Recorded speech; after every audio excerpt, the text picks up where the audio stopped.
नमस्कार मंडळी, विभूती दर्शन मध्ये तुमचे सर्वांचे स्वागत आहे।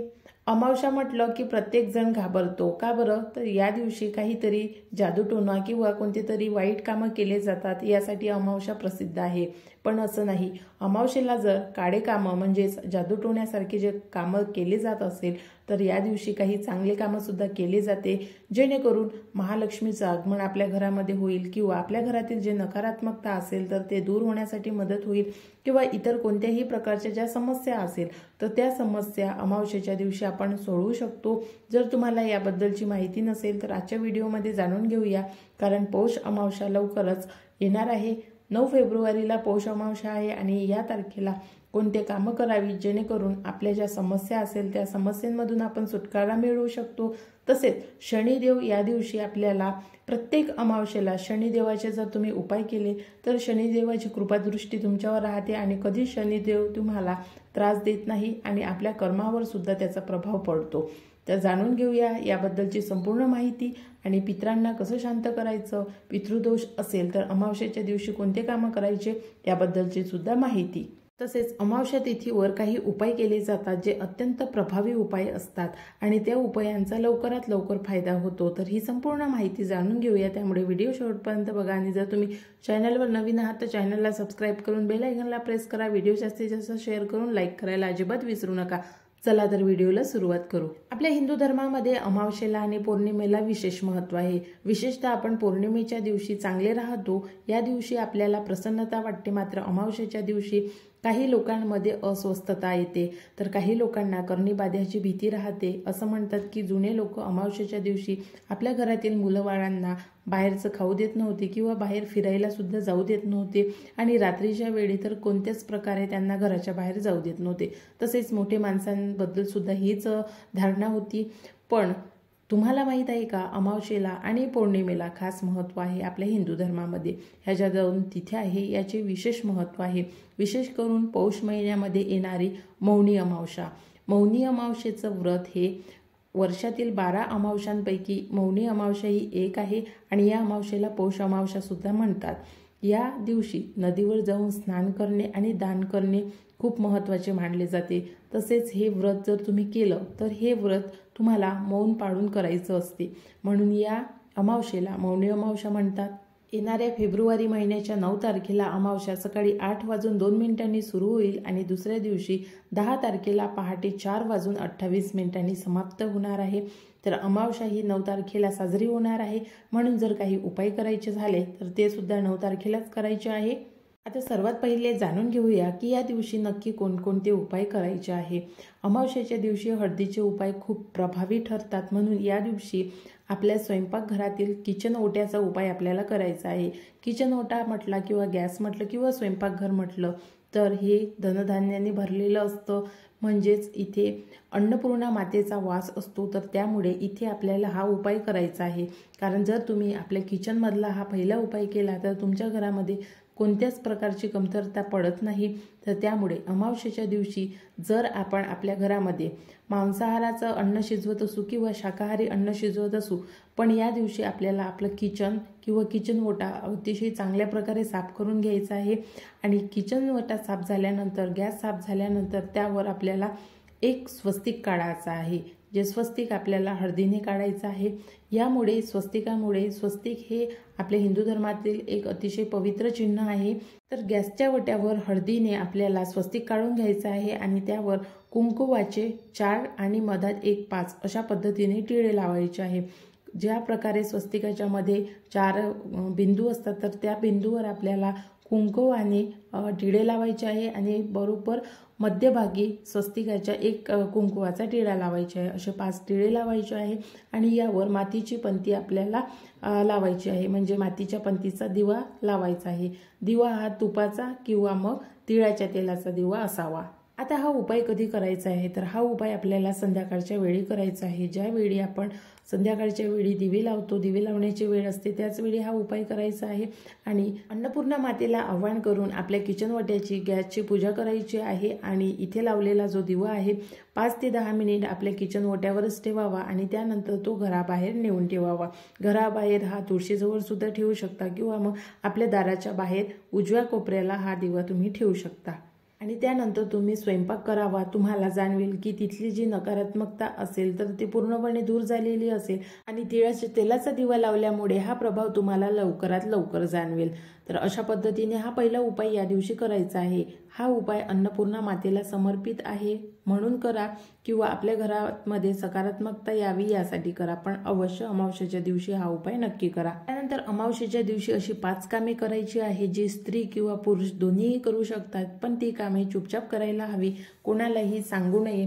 कारण जर तुम्ही तुमची कामं ही सांगितली तर त्याचा प्रभाव तितकासा तुम्हाला जाणवणार नाही किंवा अजिबात जाणवणार नाही. आणि जर तुम्ही ही कामे चुपचाप केली तर त्याचा प्रभाव तुम्हाला लवकरात लवकर जाणवेल. ती 5 कामे कोणती आहेत जाणून घेऊया. सर्वात पहिलं काम म्हणजे अमावस्येच्या दिवशी पिंपळाच्या झाडाला अर्ध अर्पण करायचे आहे. संध्याकाळच्या वेळी अर्ध अर्पण करते वेळी त्यामध्ये कोणकोणत्या वस्तू असाव्यात तर अर्ध हे शुद्ध जल असावं, त्यामध्ये चिमटभर हळद, साखर आणि काळे तीळ याचं अर्ध तयार करावं आणि त्यामध्ये लाल रंगाचं किंवा पांढऱ्या रंगाचं फूल टाकावं आणि हे जे अर्ध आहे ते संध्याकाळच्या वेळी पिंपळाच्या झाडाला अर्पण करावं आणि त्यानंतर पिंपळाच्या झाडाखाली तिळाच्या तेलाचा मातीचा दिवा अवश्य लावावा. आता हा जो उपाय आहे हा स्त्री आणि पुरुष दोघेही करू शकता. जर तुमच्याकडे पिंपळाचं झाड आजूबाजूला नसेल तर मग काय करावं? जर तुमच्याकडे पिंपळाचं झाड नसेल तर मग शनिदेवाच्या मंदिरामध्ये जाऊ शकता. शनिदेवाचं मंदिर नसेल तर मग कुठे जावं तर हनुमानजीचं मंदिर, प्रत्येक गावामध्ये प्रत्येक सिटीमध्ये सुद्धा हनुमानजीचं मंदिर आहे. तर हनुमानजीच्या मंदिरामध्ये जाऊन तिळाच्या तेलाचा दिवा अवश्य लावावा आणि त्यांनाच जे तुम्हाला अर्ध सांगितलेलं आहे तर ते अर्पण करावं. तसेच हनुमानजीच्यासाठी एक विडा अवश्य घेऊन जावा, कारण हनुमानजीला विडा अतिशय प्रिय आहे. आता हनुमानजीच्या मंदिरामध्ये स्त्रिया जाऊ शकत नाही तर मग स्त्रियांनी काय करावं तर स्त्रियांना जर पिंपळाचं झाड मिळत नसेल तर मग स्त्रियांनी आपल्या घरातील जी तुळस आहे तर तुळशीलाच हे अर्ध अर्पण करावं, कारण तुळशी ही भगवान विष्णूची पत्नी आहे किंवा लक्ष्मीचं स्वरूप म्हणून आणि तुळस हे भगवान विष्णूला अतिशय प्रिय आहे आणि पिंपळाच्या झाडामध्ये सुद्धा भगवान विष्णूचाच वास असतो. तर त्यामुळे तुळशीलाच हे अर्ध अर्पण करावं आणि तुळशी जवळच हा दिवा लावावा किंवा मग दक्षिण दिशेला हा दिवा लावला तरी चालेल. त्यानंतरचा दुसरा उपाय हा आपल्याला कुत्र्याचा करायचा आहे. या दिवशी आपल्याला कुत्र्याला पोळी किंवा भाकरी यावर काळे तीळ आणि हळद टाकून ही पोळी किंवा भाकरी आपल्याला कुत्र्याला चारायची आहे. हा उपाय सुद्धा चुपचाप करायचा आहे, कोणालाही न सांगता करायचा आहे. तिसरा उपाय म्हणजे हा उपाय कुणाला जमेल किंवा नाही जमेल, कारण हा उपाय म्हणजे या दिवशी व्रत करायचं आहे आणि तेही मौन व्रत करायचं आहे. मग जर तुम्ही सकाळी हे व्रत करू शकत नसाल तर अवश्य संध्याकाळी रात्रीचं हे व्रत करा, कारण या दिवशी आपल्याला एक वेळ अन्न घ्यायचं आहे आणि एक वेळ उपवास करायचा आहे. तर तुम्ही संध्याकाळच्या वेळी सकाळी अन्न घ्यावं आणि संध्याकाळच्या वेळी अन्न घेऊ नये आणि संध्याकाळपासून मौन व्रत करावं, कारण सकाळच्या वेळी बऱ्याच जणांना कामं असते आणि बोलल्याशिवाय होत नाही. तर संध्याकाळच्या वेळी तुम्हाला जर शक्य असेल तर अवश्य संध्याकाळच्या वेळी मौन व्रत करावं किंवा मग दिवसातील 2 तासाचा किंवा 4 तासाचा किंवा 5 तासाचा असा वेळ ठरवून घ्यावा आणि या काळामध्ये मौन व्रत करावं. चौथा उपाय हा रात्रीच्या वेळी करायचा आहे. उपाय असा आहे, व्यवस्थित समजून घ्या, पण हा उपाय चुपचाप करायचा आहे. उपाय असा आहे, आपल्याला ज्यावेळी आपण दिवे लावतो संध्याकाळच्या वेळी त्याच वेळी हा उपाय करायचा आहे आणि तो रात्री 12 वाजता पूर्ण करायचा आहे. उपाय असा आहे की आपण जे दिवे लावलेले आहे मातीचे तर त्या दिव्यामध्ये आपल्याला 4 लवंगा, 4 मोहरीचे दाणे आणि 4 काळे मिरे, तर अशा पद्धतीने हे 4 मोहरीचे दाणे, 4 लवंगा आणि 4 मिरे हे दिव्यामध्ये टाकायचे आहे आणि तिळाच्या तेलाचा दिवा असावा, त्या तिळाच्या तेलाच्या दिव्यामध्येच टाकावे. मग हे दिवा आपण तुळशीपाशी ठेवलेला असला तरी चालेल, देवघरामध्ये ठेवलेला असला तरी चालेल आणि आपल्या घराच्या दोन्ही उंबरठ्याला ठेवलेला असला तरी चालेल. जर दोन्ही उंबरठ्यावर जर दिवा ठेवला तुम्ही आणि त्या दिव्यामध्ये जरी टाकले तर आपल्या घरातील जी नकारात्मकता असेल तर ती शोषून घेते आणि संध्याकाळी रात्री 12 वाजता जे दिव्यामध्ये टाकलेले मोहरी, लवंग आणि मिरे आहेत तर हे मिरे आणि याचे तिन्ही प्रकार आहेत तर हे आपल्याला रात्री आपल्या टेरेसवर जाऊन किंवा मग घराच्या वर जाऊन आपल्याला किंवा खुल्या अंगणामध्ये 4ही दिशेला हे एक एक दाणे आपल्याला फेकायचे आहे. तर अशा पद्धतीने हा उपाय आहे, जो उपाय आपल्याला अमावस्येच्या दिवशी रात्री 12 वाजता करायचा आहे. हा उपाय अत्यंत प्रभावी उपाय आहे, सर्व संकटातून दूर करणारा उपाय आहे. तुमच्यावर जर कुणाचे कर्ज झाले असेल तर हा उपाय तुमच्यावरील कर्ज सुद्धा दूर करतो. तर अवश्य हा उपाय नक्की करा. तसेच घरामध्ये लक्ष्मी येण्याचे जे मार्ग असेल ते सुद्धा मोकळे होतात आणि घरामध्ये नेहमी पैसा टिकून राहतो.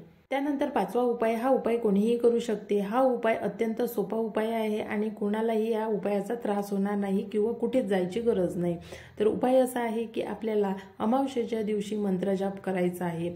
मग मंत्रजाप कशासाठी करायचा आहे? धनप्राप्तीसाठी, बलप्राप्तीसाठी किंवा लक्ष्मी प्राप्तीसाठी, ऐश्वर्य प्राप्तीसाठी, संतान प्राप्तीसाठी किंवा नोकरी लागत नसेल तर नोकरीसाठी, कोणत्याही गोष्टीसाठी तुम्ही मंत्रजाप करू शकता। मग मंत्र कोणता बोलावा? तर मंत्र आपल्या इच्छेनुसार तुम्ही कोणताही बोलू शकता किंवा मग तुम्हाला एक मंत्र देते, तो मंत्र बोलला तरी चालेल। तर मंत्र तुम्हाला स्क्रीनवर दिसत आहे। ओम आद्य भूताय विद्येहि सर्वसेवाय धीमहि शिवशक्ती रूपेण पितृदेव प्रचोदया। या मंत्राचा जाप नक्की करावा। जाप किती करावा? तर तुम्ही जाप 1 माळ 2 माळ, साधारणपणे 1 माळ 108 वेळा जाप केला जातो। तर तुम्हाला जितका जास्त होईल तितका जास्त जाप करावा।